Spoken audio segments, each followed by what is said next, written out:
My wife's secret lover sent her a text while we were together. I checked her phone and caught everything.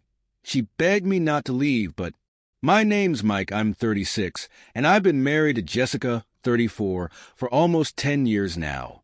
We've always had what I thought was a decent marriage. We met in college, dated for a few years, got married, and have 2 kids, Liam and Emily, who are 7 and 5. We've had our ups and downs like any couple, but I always believed we were solid.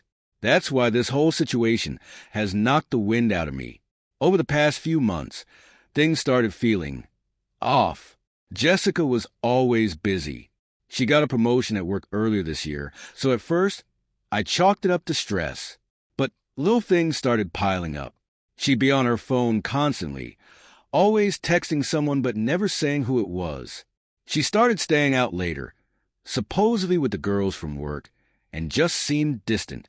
Whenever I'd ask about it, she'd get defensive, saying I was being paranoid and that she deserved a break after all the hard work she's been doing. At first, I didn't want to believe anything was wrong. I didn't want to be that guy who questions his wife all the time. But I'm not stupid, and deep down, I knew something wasn't right. I just never expected it would be this bad. A few weeks ago, things escalated. Jessica started making excuses to stay out even later. She'd come home around midnight or later, saying they were networking at a bar after work or that she had to help a friend with something. It was always vague, and she would get snippy whenever I asked for details. One night, she didn't come home until 2 a.m.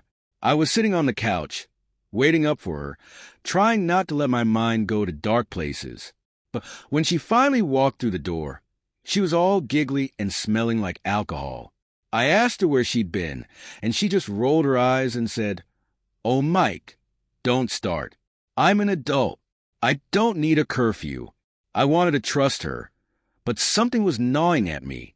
I'm not proud of this, but I started checking her phone when she was in the shower or sleeping. She's always been protective of it, so it wasn't easy. But every time I managed to get into it, there was nothing. No suspicious texts, no calls, nothing. It didn't add up. Why was she acting so shady if there was nothing going on? Maybe I was just losing it. Maybe she was right, and I was being paranoid. But my gut kept telling me otherwise, and it was about to be proven right in a way I never saw coming. Last Saturday, things finally blew up. I had been playing detective in my own home, which is such a shitty feeling in itself. That morning, Jessica said she was going to a work retreat for the day and wouldn't be back until late. It felt suspicious, but I didn't push back because I wanted to see what would happen if I just let her go. I tried to distract myself, but around noon, something told me to check our shared iPad. Jessica had never logged out of her iCloud on it, and normally I wouldn't invade her privacy like that, but my mind was spinning. When I opened it up, I saw her iMessages syncing, and my heart dropped. There were messages between her and some guy named Chris. And it wasn't just friendly stuff. It was flirty, explicit, and even talked about meeting up later. I saw messages about how last night was amazing, how she couldn't wait to do it again, and a picture of her in lingerie that she definitely hadn't sent to me. My blood ran cold. There was no mistaking what was happening. At that moment, I felt everything I thought I knew about my marriage crumble. My hands were shaking, my chest was tight, and I couldn't think straight. I didn't know what to do. I just sat there, staring at those texts, trying to comprehend how the woman I've shared my life with for over a decade could be betraying me like this. I sat there for what felt like hours, just staring at the screen, trying to make sense of it all. My mind was racing. I didn't know who this Chris guy was, but I knew I had to confront Jessica. I was angry, hurt, and in total shock. Part of me wanted to scream at her, and part of me just wanted to collapse into a ball. The messages kept replaying in my head. Last night was amazing. Those words were like a punch to the gut. She was supposed to be at this work retreat all day, but I couldn't wait. I needed answers. I called her, and of course, she didn't pick up. Texted her, no response. I wasn't surprised, but it still stung. I had a million questions but zero answers. I knew I had to keep my cool, though. If I flew off the handle, I wouldn't get the truth out of her. So I decided to wait for her to come home. Those hours of waiting were brutal. Every minute felt like a day. My mind kept playing through every scenario, every possible explanation. I wondered how long this had been going on. Had she been lying to me for weeks, months? Was this the first time, or had there been others before Chris? My stomach was in knots thinking about all the late nights, the extra girls' nights, and the defensive attitude every time I asked where she'd been.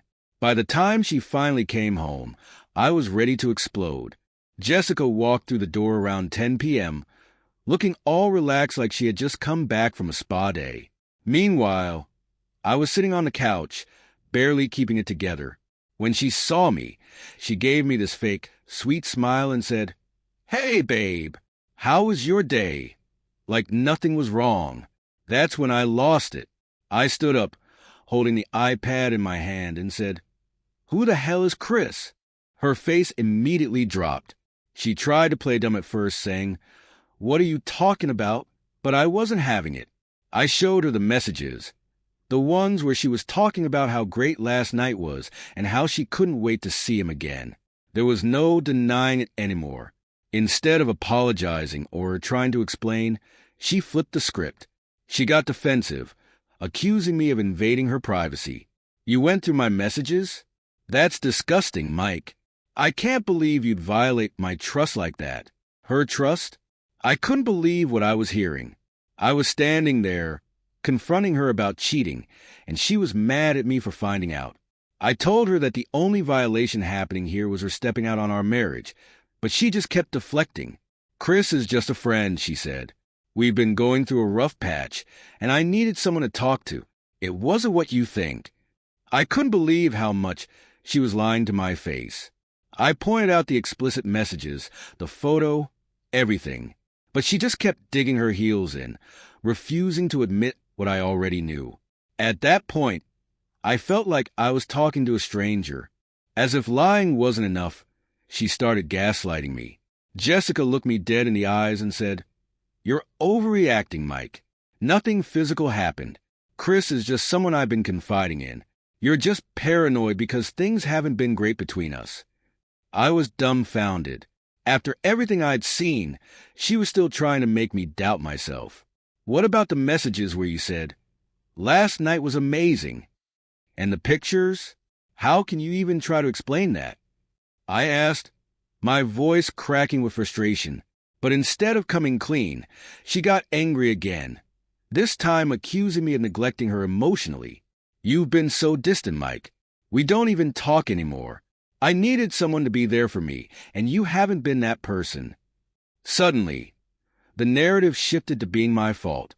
She blamed our lack of connection, my long hours at work, and even the stress of parenting for why she had to lean on someone else. She kept saying I was imagining the worst and that she and Chris were just emotionally close. I couldn't believe what I was hearing. Here she was having an affair, and she had the audacity to turn the blame on me. But then, just as I was about to walk out of the room in disgust, she said something that stopped me in my tracks. "Fine," she snapped. "If you really want the truth, I kissed him once. That's it. One time. It didn't mean anything. But I'm not the only one who's screwed up in this marriage, Mike. You haven't exactly been perfect either." Now she was admitting to something, but I could tell it was just the tip of the iceberg. Still, hearing her admit even that small piece of the truth made my stomach drop. Was she lying about how far things went? Or was she telling the truth this time? I didn't know what to believe anymore. Her admission about the kiss felt like a punch to the gut, but at the same time, I knew she wasn't telling the whole story. A kiss? Just one? After everything I saw in those messages, that didn't add up. But before I could press her on it, she kept hammering at the same point. Our marriage was broken, and she wasn't the only one responsible. "I've been lonely, Mike," she said, suddenly shifting to a more vulnerable tone. "I felt like you weren't even looking at me anymore. You barely touch me. You come home from work, exhausted, and zone out in front of the TV. When's the last time we had sex? You don't even try anymore. I didn't want to go looking for attention, but I needed to feel wanted. Chris gave me that. There it was, the emotional manipulation again. She was trying to make me feel guilty, as if this was some kind of reaction to my shortcomings. I'll admit, things had been tough lately. Work had been stressful, and with the kids, it was hard to find time for us. But did that justify what she did? I'm trying, Jess, I said, my voice quieter now. But you didn't have to go to him. You could have come to me. We could have worked on this together. Worked on it? You don't get it, she shot back. I've been trying to talk to you for months, but you shut down every time. Chris was just someone who listened. Her words twisted the knife even further, but deep down, I still didn't buy the just a kiss story. I told her that, and she immediately bristled. You're just looking for an excuse to make me the bad guy in all of this, she said, crossing her arms. You want to think the worst of me because it's easier than admitting you haven't been there for me. I could see what she was doing, trying to put me on the defensive, turning the focus away from what she'd done. But then, out of nowhere, her phone buzzed on the counter. I glanced at it instinctively, and her face went pale. Don't, she said, lunging for the phone. That was all the confirmation I needed. I grabbed it before she could, and sure enough, it was another message from Chris. Can't wait to see you tomorrow. Same place. I looked at her, and this time, I didn't even need to ask. She knew she was caught. At that moment, all the air left the room. Jessica stood there frozen, her eyes wide with fear. I held her phone in my hand, staring at the message from Chris, the guy she swore she'd only kiss once. But now, there it was, the proof that this wasn't just some one-time mistake. She was planning to see him again. My heart was pounding in my chest, and I felt like the ground beneath me was crumbling. Tomorrow, same place, I said, reading the text aloud. So, how many times has this happened, Jess? How long have you been sneaking around with him? She tried to grab the phone back, but I stepped away, glaring at her. Tell me the truth, Jessica. All of it, right now. Her whole demeanor shifted. The anger and defensiveness drained out of her, replaced by this broken, scared look. It's not like that, Mike, she started, but her voice was shaking. I didn't mean for it to go this far. I cut her off. How far did it go? She hesitated, and that silence told me everything I needed to know. After what felt like an eternity, she finally muttered, We slept together. A few times. Hearing those words felt like a knife in the gut. I had suspected it, but actually hearing her say it made everything real. The woman I loved, the mother of my children, had been having sex with another man. My mind flashed back to all the nights she came home late, all the excuses, all the defensiveness. It was all a lie. I was in shock. How could you do this to me? To us? To Liam and Emily? She started crying then, like it was all too much for her. I didn't mean for it to happen, Mike. It just got out of control. I didn't know how to stop. Her tears didn't move me. I was numb. How long, Jess? How long have you been f***ing behind my back? She looked down at the floor, sniffling, and whispered, 6 months. 6 months. Half a year of lies. Half a year of her sneaking around with Chris while I stayed home with the kids, trusting her, never even suspecting that she was leading a double life. 6 months. I couldn't even process it. My head was spinning, and my heart felt like it was being ripped out of my chest. Jessica, the woman I thought I knew better than anyone, had been betraying me for half a year. I looked at her, standing there, tears streaming down her face, but I couldn't feel anything for her in that moment. The numbness had taken over. I can't believe this, I said, my voice barely above a whisper. While I was here, taking care of our kids, you were out screwing some guy from work.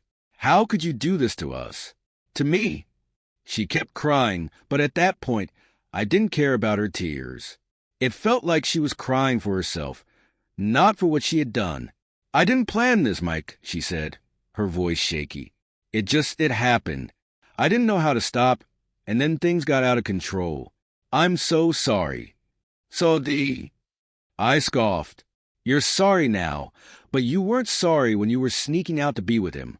You weren't sorry when you were lying to my face every single day. You're only sorry because you got caught." She didn't deny it. She just stood there, silent, her shoulders shaking as she sobbed. I wanted to scream at her, to yell and throw things, but I couldn't. I just felt hollow. All those years together, the memories we had built, the life we had created, it was all tainted now. "Did you ever love me, Jess?"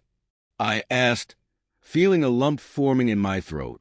She looked up at me with wide eyes, like she couldn't believe I'd asked that. "Of course I love you, Mike. This had nothing to do with love. It was just a mistake." "A mistake? Sleeping with someone for 6 months isn't a mistake, it's a choice." I snapped, my anger finally boiling over. "You made the choice to betray me, to betray our family. And now what? Now you think you can just say you're sorry and we'll move on."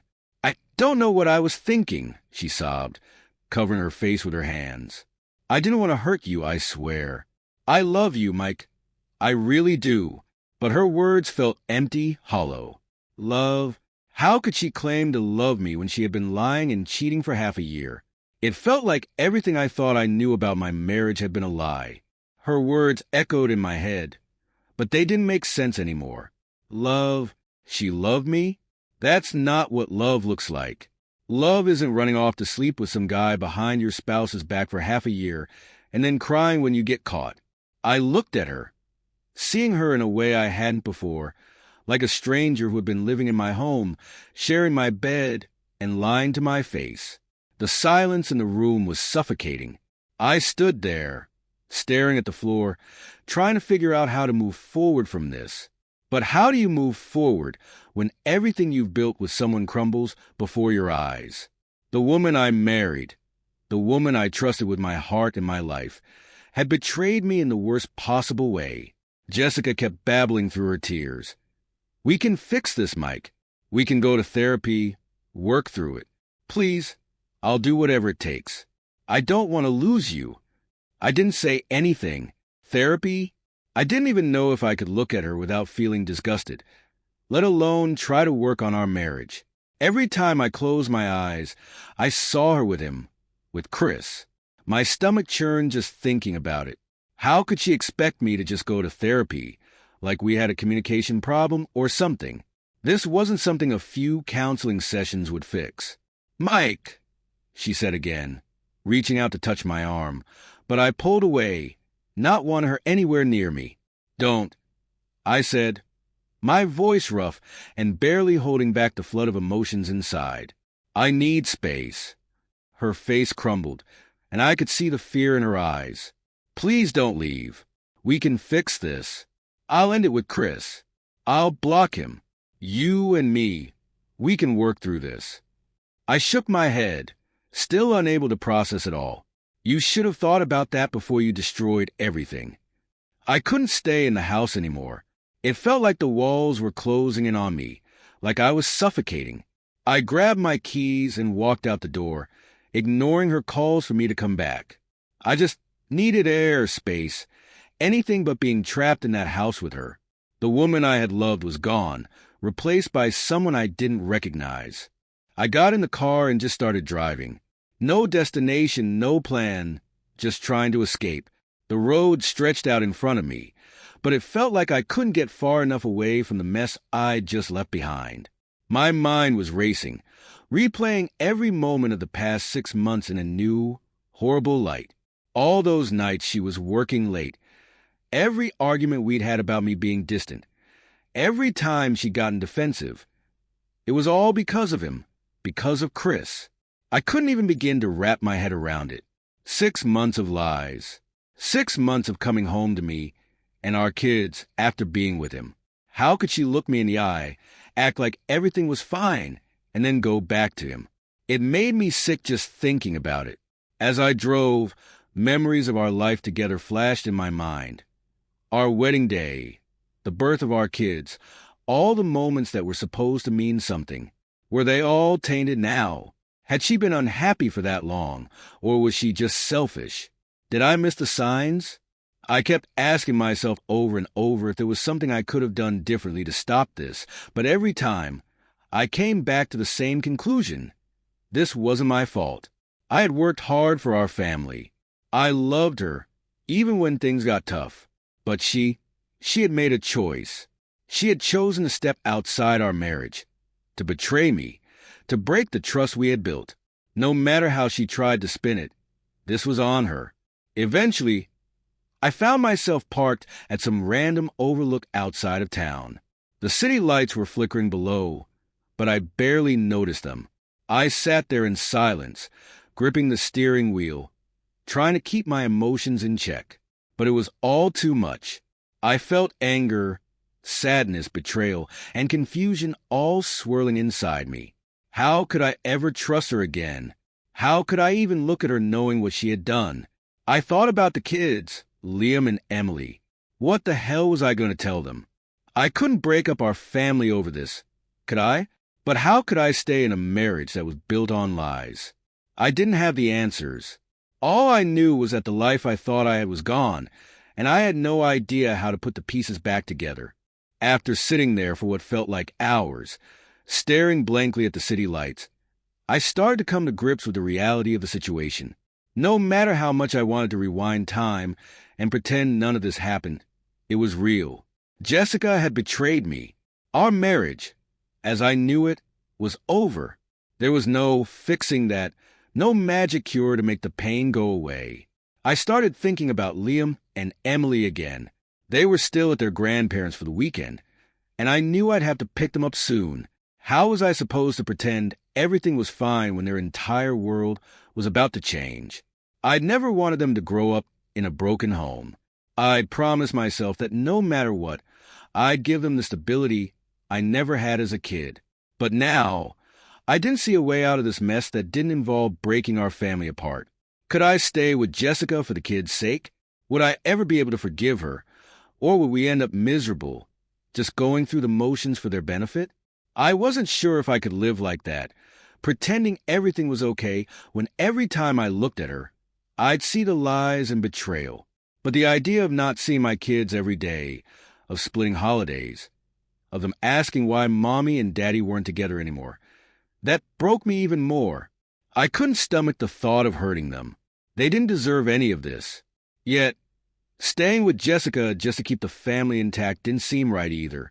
As I sat there, torn between what I wanted and what I knew was best for the kids, my phone buzzed in my pocket. It was a text from Jessica. "Please come home. We need to talk. I'm so sorry, Mike. I love you. Don't leave us like this." I stared at the screen, feeling nothing but numbness. She still didn't get it. It wasn't about me leaving. She had left us the moment she chose to be with Chris. And now I had to decide how to pick up the pieces for myself and for the kids. Eventually, I knew I couldn't avoid going back home forever. As much as I wanted to just disappear, I had to face reality. I turned the car around and headed back, driving in silence with a heaviness in my chest that felt unbearable. I had no idea what I was going to say to Jessica or how this conversation would go, but I knew one thing for sure. Nothing would ever be the same. When I pulled into the driveway, the house felt different. It wasn't a home anymore. It was just a building, a place filled with lies and betrayal. I sat in the car for a few minutes, gathering the strength to walk inside. Finally, I got out, took a deep breath, and headed through the front door. Jessica was sitting on the couch, her face red from crying, looking completely broken. She jumped up when she saw me, rushing over like she was about to hug me, but I put my hand up. "Don't," I said, my voice stern. "Just don't." She stopped in her tracks, her eyes wide and full of fear. "Mike, please, we need to talk." I walked past her, sitting down in the chair opposite her. "Talk about what, Jess? What's left to say? You've been lying to me for 6 months. You've been having sex with another man. What exactly do you think we need to talk about?" She sat back down on the couch, her hands trembling. I know I messed up, Mike. I know I've hurt you, but I love you. I love our family. I'll do whatever it takes to make this right. I laughed bitterly. Make it right? You can't just undo this, Jess. You can't make the last 6 months disappear. I don't even know who you are anymore. Her tears started again, but I wasn't moved by them this time. I was too drained, too angry. She started rambling about going to therapy, about how she'd cut off all contact with Chris, about how she'd fight for our marriage. But every word she said just felt like empty promises. You should have fought for us before you destroyed everything, I said, my voice low but firm. I can't just flip a switch and pretend this didn't happen. You betrayed me, Jess. You betrayed our family. I was stupid, she said, her voice desperate. I was lonely. I was confused. I didn't know how to handle it. But I never stopped loving you. I shook my head. If you loved me, you wouldn't have done this. You wouldn't have lied to my face for months. You wouldn't have slept with someone else. Love isn't just a word you throw around to justify what you've done. She sobbed harder, but all I felt was exhaustion. I didn't know what the next step was, but I knew that staying here, pretending like we could fix this overnight, wasn't going to happen. I needed time to think, time to figure out if this marriage was even worth saving. After what felt like an eternity of sitting there, listening to her tearfully beg for forgiveness, I finally stood up. I need space, I said firmly. I can't do this right now, Jess. I need time to figure out what the hell I'm going to do. I need time to breathe. Jessica's face twisted with panic. Please, Mike, don't leave. We can work through this together. I know we can. I shook my head, feeling the weight of everything crashing down again. No, Jess. You've had 6 months to figure out what you wanted. I just found out about all of this tonight. I need time. You need to give me that. She started crying again, but I didn't feel sorry for her anymore. The tears didn't mean anything. They were too late. Where are you going? She asked, her voice small and broken. I don't know, I replied honestly, but I'm not staying here right now. I need to get out of this house. Maybe I'll stay with a friend or get a hotel for a couple of nights. I'll be back for the kids, but I can't be here with you right now. She tried to argue, but I didn't let her. This isn't up for discussion. You need to respect that I need space. You've made your decisions, and now I have to make mine. She didn't have anything left to say to that. I grabbed an overnight bag, threw in some clothes, and walked out of the house, leaving her sobbing on the couch. The sound of her crying used to break my heart, but now it just left me numb. As I drove away, I realized I didn't know where I was going or how long I'd be gone. All I knew was that I couldn't be near her, not right now, maybe not ever. The weight of that realization settled in, heavy and suffocating. I texted my buddy Matt, who'd been one of my best friends since college, and asked if I could crash at his place for a few days. He didn't ask questions, just told me to come over whenever I needed. It felt like a small lifeline in the middle of the chaos, knowing I didn't have to face this alone. As I drove to his house, I tried to think about the future. Could I really forgive Jessica? Could we somehow piece our family back together after this? Or was this the end? The road ahead felt uncertain, but one thing was clear. I needed time to figure out what was best for me and my kids. I got to Matt's place late that night, and as soon as I walked in the door, he could tell something was wrong. He handed me a beer, and we sat on his back porch in silence for a while. I wasn't ready to dive into all the details, but I didn't need to. Matt just let me be, which was exactly what I needed. After a few minutes, I finally broke the silence. Jessica's been cheating on me. The words felt surreal, like they belonged to someone else's life, not mine. But saying them out loud made it real. Matt didn't push, didn't ask for specifics. He just nodded and said, I'm here for whatever you need, man. The next few days were a blur. I stayed at Matt's, trying to wrap my head around everything. Jessica texted and called constantly, apologizing, begging me to come home, asking for another chance. But I wasn't ready to talk to her. I wasn't ready to face the mess of our broken marriage. I spent a lot of time thinking about the kids, about what was best for them. They deserved stability. They deserved to grow up in a home where they felt loved and safe. But I also knew that staying in a marriage built on lies wasn't the answer. As much as I wanted to protect them, I couldn't sacrifice my own sanity for the illusion of a perfect family. After a week of staying at Matt's, I finally reached a decision. I texted Jessica and told her we needed to sit down and talk. When I walked back into our house, everything felt foreign, like I didn't belong there anymore. Jessica looked like she hadn't slept in days, and the tension in the air was suffocating. "We need to figure out what's best for the kids," I said, sitting down across from her. "I'm not sure if I can ever trust you again, Jess. And without trust, I don't see how we can make this work." She started crying again, but this time, I didn't let it sway me. "I know I messed up, Mike. I know I broke your trust. But I'm willing to do anything to fix this." I don't know if it's fixable," I said, and that was the hardest part. I had loved her for so long, but now I wasn't sure if that love was enough to overcome what she'd done. "We'll figure out a plan for the kids. Maybe we can try counseling, but I need to be honest. I don't know if I see a future for us." Her face crumbled, but I stayed firm. This wasn't about punishing her anymore. It was about what was right for me, for our kids, and for whatever future I had left. The next few weeks were hard. We started discussing separation, and I found myself slowly accepting that this chapter of my life was closing. It hurt like hell, but in some ways, it also felt like a weight was lifting. For the first time in a long time, I was focusing on myself, on what I needed to heal and move forward. I don't know what the future holds. Maybe someday I'll forgive her, maybe not.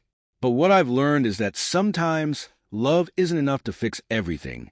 Trust is everything in a relationship, and once it's gone, it's hard to rebuild.